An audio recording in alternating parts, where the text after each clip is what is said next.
ख्यातिलब्ध जाने माने राजनीतिक मामलों के एक्सपर्ट और जर्नलिस्ट हैं। शुक्ला जी, स्वागत आपका।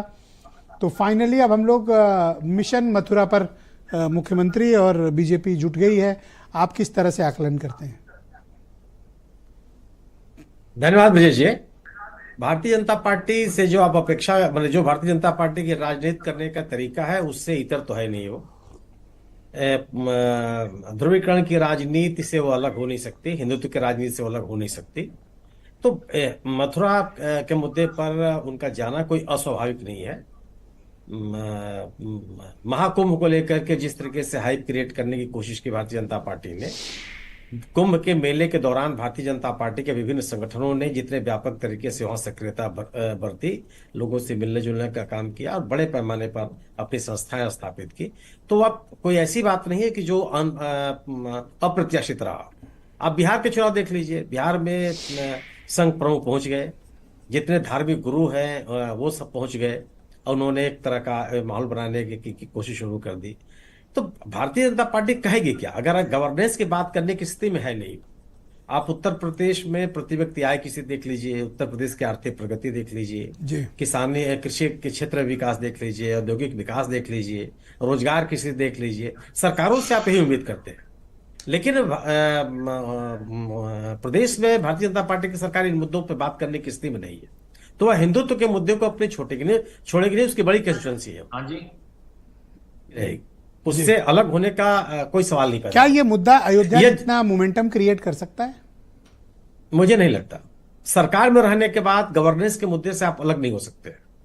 लोग आपसे सवाल पूछेंगे कि आप मंदिर बनाना, कॉरिडोर बनाना, मंदिर धार्मिक स्थलों का विकास करना, यह सरकारों की प्राथमिक आवश्यकता नहीं है, यह प्राथमिक जिम्मेदारी नहीं है।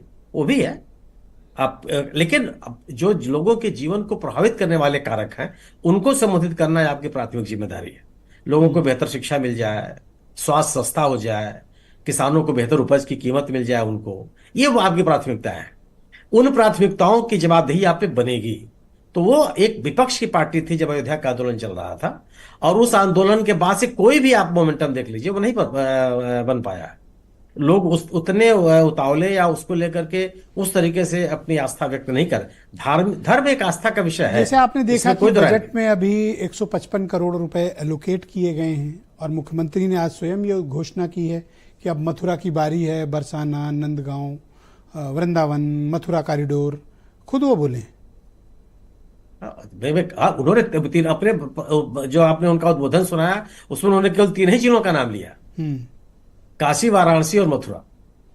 किसी चौथे जिले का नाम नहीं लिया। 75 जिले इस प्रदेश में हैं। अब ललितपुर जालौन का आदमी क्या करेगा, बलिया गाजीपुर का आदमी क्या करेगा? उसकी भी तो जरूरतें हैं। उन जरूरतों की अनदेखी कैसे कर सकते हैं? और केवल धार्मिक गतिविधियों तक अपने आप को सीमित कर लेना एक ध्रुवीकरण की राजनीति नहीं है। तो और क्या है? सरकारों से उम्मीद नहीं की जाती, और सरकार बना करके आप उस तरह का माहौल नहीं बना, वो हाइप नहीं क्रिएट कर सकते।